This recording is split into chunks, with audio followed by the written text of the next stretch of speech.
अक्सर घर पे अकेली होती थी, लेट नाइट पे उसको घर बुला लेना लड़के को कि आ जाओ मेरे घर आ जाओ, जिसको इन्होंने गहरी नींद सुला दिया। इबरतनाक मौत देने के बाद उसको गहरी नींद सुलाया है। अब उसी के ऊपर भुगतान लगाते हैं। उसके मरे हुए पहले उसको जिंदा को टॉर्चर करते रहे हैं, अब उसको मर गया, अब उसकी कब्र को टॉर्चर ये लोग करते हैं। सदा तुमने ऐसे जिंदा नहीं रहना, तुम फिरौन के बच्चे हो। बसता हुआ घर में उजाड़ दिया सफाक दरिंदों ने। अगर तेरी बीवी इसके साथ रिलेशन में थी, तुझे पता चला, सबसे पहले तू गंदगी अपने घर से खत्म कर। तू खुद ही वकील बन गया, जज बन गया, तू खुद ही अपनी कचहरी लगा के बैठ गया। तू होता कौन इस इतनी इबरतनाक सजा देने वाला इंसान को। बिस्मिल्लाहिर्रहमानिर्रहीम, अस्सलाम वालेकुम, it's me Zulekha Nasir and you are watching Hasan Nisar official.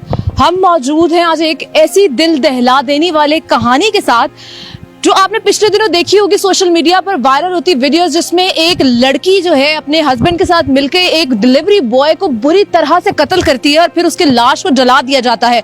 ये दिल दहला देने वाला वाकया लाहौर में पेश आया और इस टाइम हम उनकी फैमिली के साथ मौजूद है। उनके जो डिलीवरी बॉय हैं, उनका भाई हमारे साथ मौजूद है। हम इनसे बात करते हैं और जानने की कोशिश करते हैं कि सारा वाकया क्या था। अस्सलाम वालेकुम सलाम जी। तो भाई मुझे बताएं कि ये वाकया कैसे पेश आया, कब पेश आया। ये सारी बातें तो हम लोगों ने सोशल मीडिया पर देख ली हैं।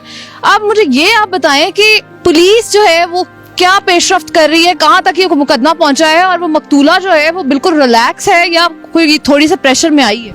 मकतूला तो बिल्कुल भी प्रेशर में नहीं आई, ठीक है। वो तो आज भी अकड़ अकड़ के वो बातें कर रही है, एक्टिंग करती है। हर जो भी बंदा इंटरव्यू लेने के लिए इसका जाता है, उसके जितने भी आप लोगों ने इंटरव्यू देखे हैं, उसमें हर इंटरव्यू में उसके नई से नई बस कुछ नई बात होती है, ठीक है। वो कहती जी मुझे ये इन्होंने खुद ट्रैप किया, मुझे कुछ 6-7 माह से मुझे हरासा कर रहा था। ऐसा कुछ भी नहीं है, ये झूठ बोलती है, इल्ज़ाम लगाती हमारे भाई पे, ठीक है। ये वाकया इस तरह हुआ, ये 23 अगस्त की रात का वाकया है। हमारा भाई घर से मिसिंग हुआ है, पार्सल देने के लिए इन्होंने बुलाया है।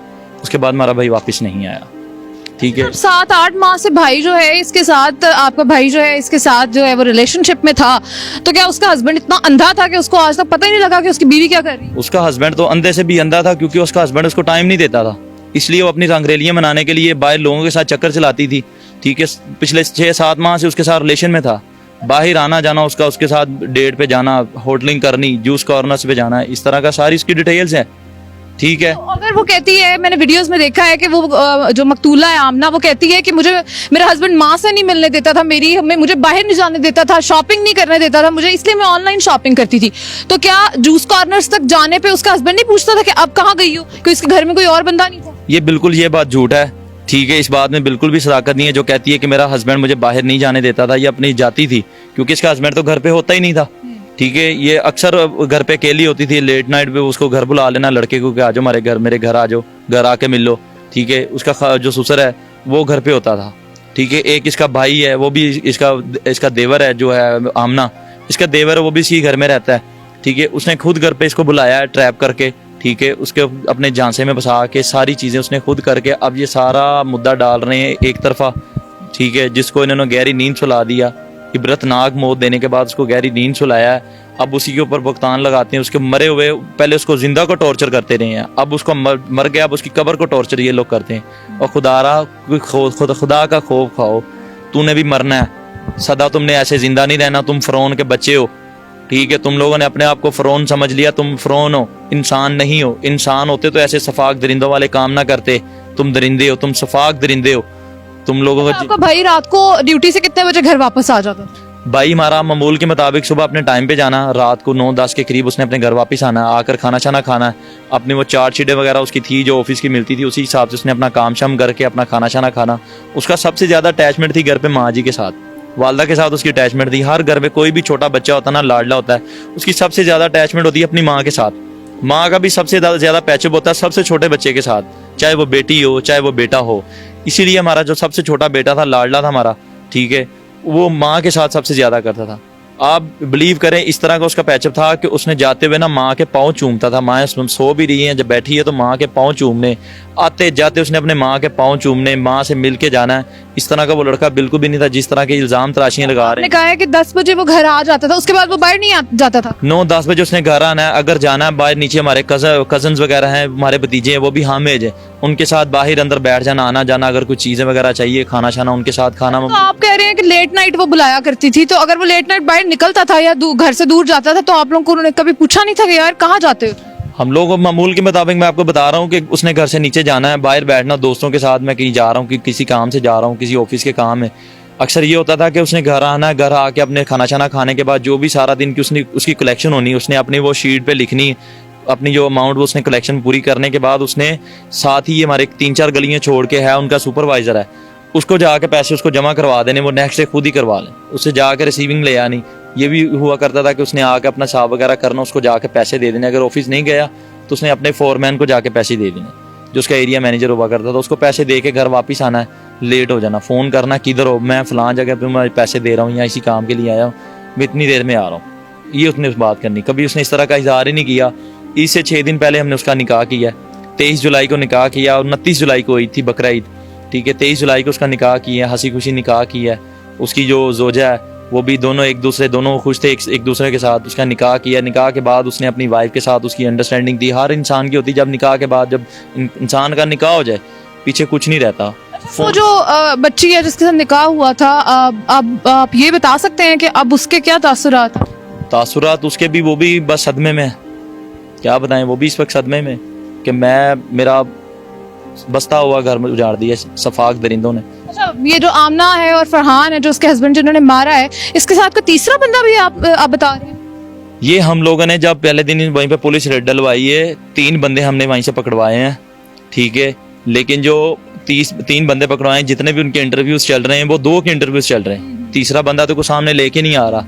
इसलिए हम लोगों ने बहुत से लोगों से कांटेक्ट करने की कोशिश भी की कि भाई हमारे साथ कांटेक्ट करो, हम आपको हकाइक बताते हैं कि हकाइक है क्या, क्योंकि ये मीडिया पे 3 बंदे हमने खुद पकड़ाए हैं।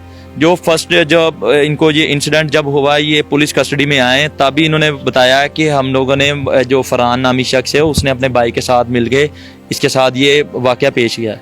भाई उसका और आमना और फरहान, ये तीनों लोग थे। फरहान है, आमना है और एक अरगमान है, फरहान का भाई अरगमान है, ये 3 लोग हैं। लेकिन जो वीडियोज अब हमारे पास भी आई हैं जिसमें ये उनको टॉर्चर कर रहे हैं, ठीक है। अब आप मुझे एक बात बताएं, ये कैमरा चल रहा है, इस कौम से सवाल है, आपसे सवाल है, इस पूरी मीडिया से, पूरे मैं कहता हूँ इदारों से मेरा एक सवाल है, ये कैमरा चल रहा है, कैमरे के पीछे एक बंदा गन लेके खड़ा है, आप मुझे जिस तरह के मर्जी सवाल करे जाएंगे मैं आपको आपके मुताबिक आपको जवाब दूंगा, ठीक है। जहाँ तक हमारा ख्याल है कि जब इन्होंने टॉर्चर किया, तशद्दद किया, आपने वीडियो में देखा होगा, आंखें सूजी हुई हैं, तशद्दद किया, ब्लीडिंग हो रही है, उसको बांधा हुआ है, सहमा हुआ है, ठीक है। बंदे और भी वहाँ पे मौजूद हो सकते हैं, क्योंकि ये अकेले बंदे का तो काम बिल्कुल भी नहीं है। ये मैं पूरी कौम से सवाल करता हूँ, इन इदारों से सवाल करता हूँ, जो हमारे मुल्क को चलाने वाले इदारे हैं, मैं उनसे सवाल करता हूँ कि क्या ये सारा वाक़े में एक बंदे का किरदार है, ये पूरा वाक़या एक बंदे ने किया? ये पुलिस आपकी कितनी मदद कर रही है और अब क्या आप अपील करेंगे? पुलिस तो हमारे साथ कोऑपरेट कर रही है, लेकिन मैं इदारों से अपील करता हूँ कि खुदारा हमें जल्द से जल्द इंसाफ चाहिए। अगर आपको कहा जाए कि आप सजा दें इनको, तो क्या सजा दें? हमें कहीं तो हम तो 1 मिनट लगाएंगे, सजा दें, हम लोग तो इससे भी इबरतनाक सजा देंगे, जो इन्होंने हमारे बच्चे के साथ किया है उसी तरह हम लोग इनके साथ करेंगे। आमना है, चाहे वो अरगमान है, चाहे फरहान है, कोई भी है। लेकिन मेरा एक सवाल ये भी है यहाँ पे कि अगर ये बंदा, इस बंदे ने कहा जी मैंने गैरत के नाम पे उसको मारा है, क्योंकि ये सारी चीजें जब पकड़ा गया है पहले दिन से इसने बताया जी मैंने इसको गैरत के नाम पे इस बंदे को मारा है, कि इसका बंदे का मेरे बीवी के साथ गलत रिलेशन था, मेरी बीवी इसके साथ रिलेशन में थी। अगर तेरी बीवी इसके साथ रिलेशन में थी, तुझे पता चला, सबसे पहले तू गंदगी अपने घर से खत्म कर, फिर इस तरफ आ। तुझे अपने घर से गंदगी खत्म होती नहीं है, तू दूसरों के घर उजाड़ने को चला गया, तू खुदा लगा, तू खुद ही वकील बन गया, जज बन गया, तू खुद ही अपनी कचहरी लगा के बैठ गया। तू होता कौन इस इतनी इबरतनाक सजा देने वाला इंसान को? हम लोग ये चीजें पहले सुना करते थे, देखा करते थे, इवन कि अब भी, कि हिंदुस्तान में लोगों को जलाया जाता है मरने के बाद। इस सफाक दरिंदे ने तो शायद जिंदा को जला दिया है। इस बंदे का जीने का कोई हक नहीं है। ये फिरौन से भी बदतर है, ये मुसलमान नहीं है, ये फिरौन है। हमारे साथ मौजूद थे रईस की फैमिली, उनके भाई और उनके दोनों बहनें जो मौजूद थी। आपने देखा उसका कुल्ला भी, उसके निकाह का जोड़ा भी, उसकी शेरवानी भी। यहाँ पे सवाल ये पैदा होता है कि अगर वो स्क्रीनशॉट जिसमें वो बीबी जो आमना है वो उसके साथ हंस हंस के बातें कर रही है, अगर वो गलत है तो फिर हम लोगों को सजा मुख्तस कर देनी चाहिए। अब अगर वो गलत है, अगर वो पिक्चर गलत है, अगर वो स्क्रीनशॉट्स जो पुलिस ने जो है दिखाए हैं जिसमें चैट्स हैं उनकी और 7-8 माह का रिलेशनशिप उसमें इसमें साबित हो रहा है तो फिर सजा मुख्तस कर देनी चाहिए और मुल्ज़मान को सजा दे देनी चाहिए, क्योंकि उस बच्चे को तो उसकी गलती की सजा मिल गई है, वो तो चला गया अब इस दुनिया से। अब ये दोनों मियाँ बीवी जिन्होंने खुद ही कचहरी लगा ली, इनको सजा मिलनी चाहिए। मेरी अपील है आईजी पंजाब से कि यहाँ भी खुदारा जो है वो आए और देखें इन जैसे केसेस को भी जिनका कोई सर और पैर नहीं है, और समझ आ भी रही है लेकिन पुलिस जो है वो आगे बढ़ नहीं रही है। क्यों बढ़ नहीं रही है? तीसरा मुल्जिम क्यों नहीं दिखाया जा रहा? इसका सवाल हमें पुलिस डिपार्टमेंट से चाहिए। कमेंट सेक्शन में अपनी राय से जरूर आगाह कीजिएगा। हमें दीजिए इजाजत। अल्लाह हाफिज।